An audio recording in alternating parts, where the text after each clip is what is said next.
les changements dans l'instant, c'est que chaque révolution, chaque grand changement nécessite une annulation, je voulais dire termination, mais je ne sais pas si l'expression existe en français, mais il faut une abolition des institutions. Vous ne pouvez pas passer d'une république à une autre république avec les outils de l'ancienne république. Ce n'est pas possible. Vous ne pouvez pas faire une révolution en gardant les habits et les outils du système que vous avez fait tomber. Et quels sont les outils d'une nation? La Constitution est un de ces outils. C'est le document fondateur d'une république. Le gouvernement, les institutions, ce sont des outils utilisés pour faire fonctionner cette république. Donc, quand il y a révolution, il faut comprendre en réalité que la fondation est un moment de création de quelque chose de nouveau. Si on le perd de vue, on ne comprend pas la suite. Et je reviendrai sur ce point précis un peu plus tard. Mais chaque fois qu'il y a eu basculement, changement, transfert de pouvoir, même si ce n'était pas une révolution, il y a eu deux choses majeures. La première chose majeure qu'il doit y avoir pour qu'il y ait transfert de pouvoir, c'est le lieu de résidence du pouvoir. Le pouvoir est acquis. Qui a le pouvoir dans un pays? Si vous ne comprenez pas où se trouve le pouvoir, vous risquez de batailler la mauvaise bataille, vous risquez de lutter le mauvais combat. Parce que c'est la première chose qui détermine le succès, le transfert de pouvoir dans une nation. Il faut donc comprendre où est le pouvoir, qui a le pouvoir. Deux cas de figure se présentent. Premier cas de figure, le pouvoir est au peuple. Ça, c'est une démocratie pure. Le pouvoir au peuple, ça veut dire que le pouvoir peut vous donner, le peuple peut vous donner le pouvoir et il vous retire le pouvoir. Le deuxième cas de figure, pour qu'il y ait transfert de pouvoir, c'est que la qualité des gouvernants est un facteur important. Qualité des gouvernants. J'ai regardé une vidéo d'Abdou Diouf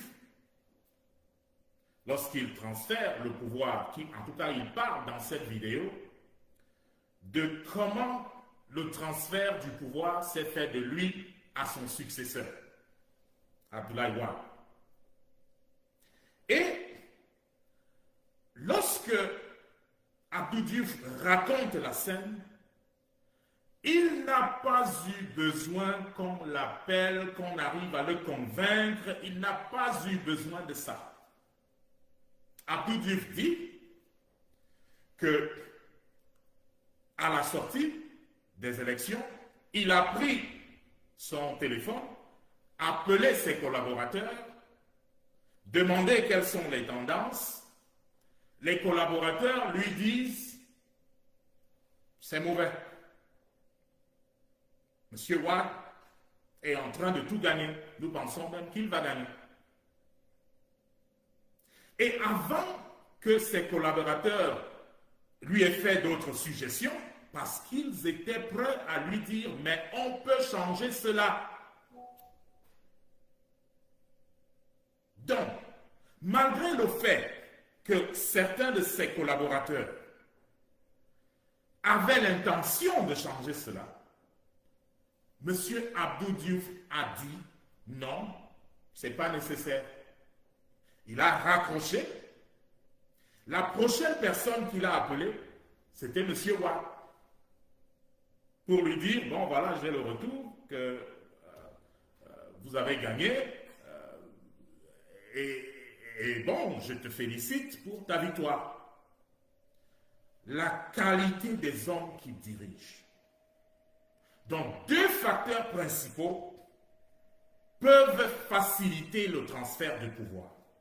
Abdou Diouf était dans une dictature, une sorte de dictature, peut-être une dictature modérée, où le pouvoir était parti du peuple, avait été transféré à lui, et donc il avait tous les pouvoirs dans le Sénégal de ce temps-là. Mais la qualité de la personne, la qualité du dirigeant qu'il était, a permis qu'il y ait transfert de pouvoir. Donc, comme j'ai dit tout à l'heure, le transfert du pouvoir dépend de ces deux piliers. Si vous êtes dans un pays où le pouvoir est effectivement au peuple, le transfert est naturel. Dès que le peuple a décidé, ça se fait. Mais si vous êtes dans l'un des pays africains où le peuple n'a pas toujours le pouvoir, quoiqu'il devrait avoir le pouvoir, vous dépendez maintenant de la qualité des dirigeants. Et ces dirigeants, s'ils sont de grande qualité, peuvent donc dicter le départ, le transfert du pouvoir. Le souci avec le Cameroun aujourd'hui, c'est que, numéro un, le pouvoir effectif a été arraché au peuple, ce qui fait du Cameroun une dictature pure et simple. Mais, malgré le fait qu'il y a un deuxième espoir qui se reporte maintenant sur la qualité des personnes et qui peut donc sauver le Cameroun, la réalité est que le Cameroun manque de qualité dans les personnes qui conduisent le Cameroun. C'est là le problème du Cameroun. Et beaucoup ne savent pas pourquoi la népalisation qui a commencé n'est pas allée comme dans les autres pays. On a vu au Népal, on a vu un peuple se lever, une armée respectueuse qui a refusé de tirer sur son peuple, et la népalisation a eu lieu. On a vu à Madagascar,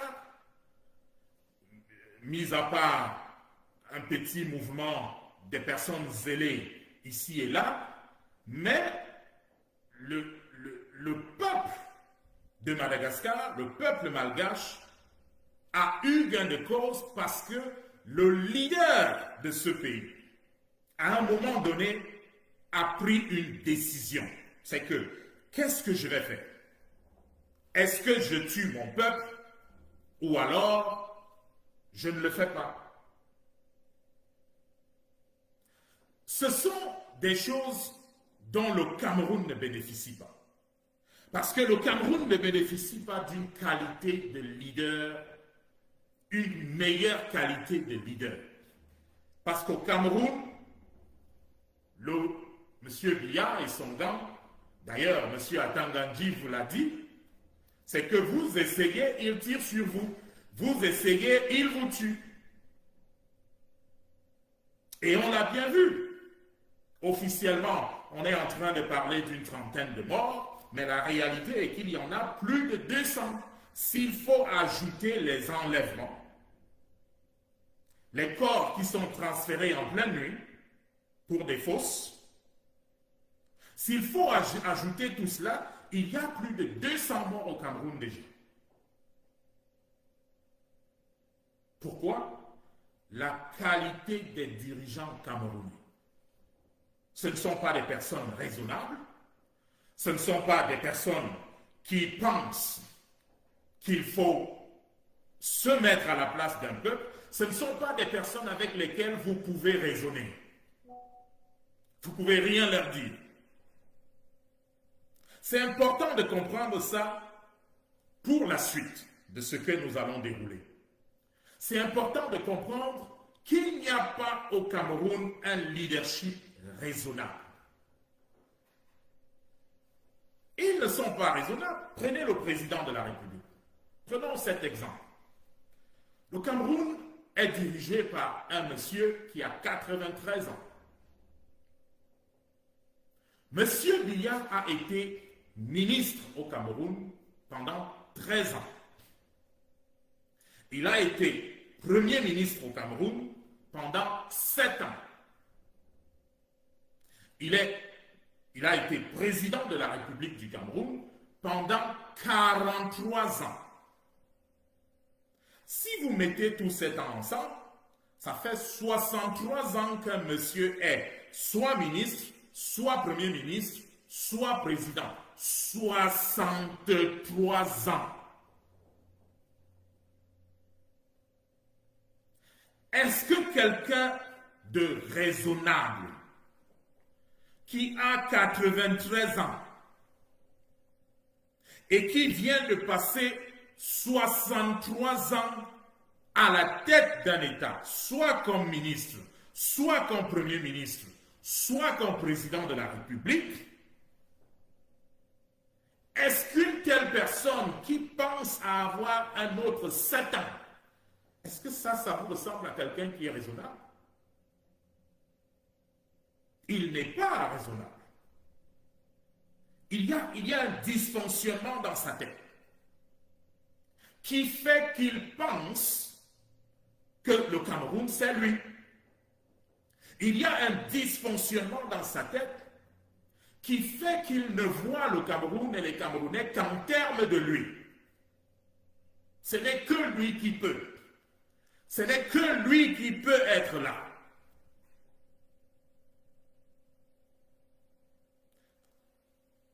Il y a un dysfonctionnement psychologique. Donc, quand vous traitez avec le Cameroun, ne vous dites jamais que vous avez en face des personnes normales. Non seulement M. Biya n'est pas raisonnable, il n'est pas normal. Prenons le cas de son épouse. Son épouse, le chiffre, le nombre, l'âge exact, en tout cas, il doit être entre 54 et 56 ans. Alors, vous venez de faire 31 ans, première dame. Vous décidez de vous prendre comme amant l'adjoint de votre mari. Et vous planifiez que vous allez remplacer votre mari par votre amant, qui est par ailleurs votre beau-frère. Et dans votre tête, vous vous dites que lorsque votre amant sera devenu président, vous serez la première dame à la place de votre sœur. Est-ce que ça ressemble à la manière de penser d'une personne normale? Donc, lorsque nous disons qu'il y a quelque chose dans la tête des gens qui dirigent le Cameroun, lorsque nous disons qu'il y a un dysfonctionnement important dans la tête des gens qui dirigent le Cameroun, c'est de ça dont nous parlons. Donc, vous avez un cas où M. Biya n'est pas une personne normale, parce que tout se pense et se fait en fonction de lui. Même s'il a 93 ans, le Cameroun n'a pas de futur sans lui. à côté de lui, la personne qui aurait pu aider à mettre quelque chose, à parler quelque chose dans sa tête qui fasse sens, cette personne-là pense bizarrement. Elle vit dans un monde quasiment parallèle. Et comme si ça ne suffisait pas, les collaborateurs directs du chef de l'État ne sont pas normaux. Ils ne sont pas normaux à cause de la manière de penser. Moi, j'ai vu d'autres personnes à côté du président. J'ai vu un monsieur comme Bellinga Eboutou à côté du chef de l'État. Et j'ai vu un homme d'une carrure, d'une personnalité et d'une facilité de convaincre le président. C'est-à-dire c'était quelqu'un qui avait la capacité de dire à monsieur le président, avec tout le respect de la terre, que monsieur le président, je ne pense pas que ce chemin est le bon. Il avait une manière de le dire, il avait une expression, je ne connais pas la traduction en français, il avait cette expression où il appelait le chef de l'État anti-président, c'est-à-dire, et il le disait avec tellement de diplomatie, tellement et quand il voulait dire au président que ce chemin n'est pas le bon, sa capacité, la manière de le dire était une manière soumise, élégante, mais perspicace. Et le problème, c'est que tous ceux qui sont autour du président en ce moment ont plutôt l'air bourgeois, arrivistes, qui pensent comme si c'est leur tour, et donc qui ne prennent aucun risque. Ils jouissent du pouvoir et se disent que c'est leur chose, c'est leur tour. Et donc, même si les gens parlent n'importe comment, eux pensent que c'est le décret qui les a mis là. Et comme ils savent que c'est le décret qui les a mis là, ils brûleraient le Cameroun pour que ce décret ne sorte pas. Le décret pour les enlever. Ils brûleraient le Cameroun pour cela. Et si le peuple pense qu'il a, au niveau de sa présidence, des personnes qui peuvent réfléchir froidement, le peuple se trompe lourdement. Parce que à la présidence de la République du Cameroun, il n'y a pas de personnes qui pensent normalement. Donc, quand les gens parlent du peuple, oh, mais ils ne voient pas que le peuple souffre. Oh, il ne fait pas ceci. Mais ça émeut qui? Personne. Parce que tout le monde pense en fonction de son décret, en fonction de ce qu'il a. Ne prenez pas mes paroles pour ça. Même dans le cercle hors de la présidence de la République, vous avez des gens qui disent sans... Ils ne passent pas par 4 chemins pour vous le dire. Il vous dit que si le président tombe, il tombe. C'est pour ça que vous voyez des hommes d'affaires sans conscience, des ministres qui ne pensent qu'à leur avantage. Je lisais un article aujourd'hui, en tout cas un post de Jean Bruno qu'il a fait sur son mur, et où Jean Bruno a posté la photo du ministre Momo, qui se fait recevoir, en tout cas il a arrangé qu'on lui donne un prix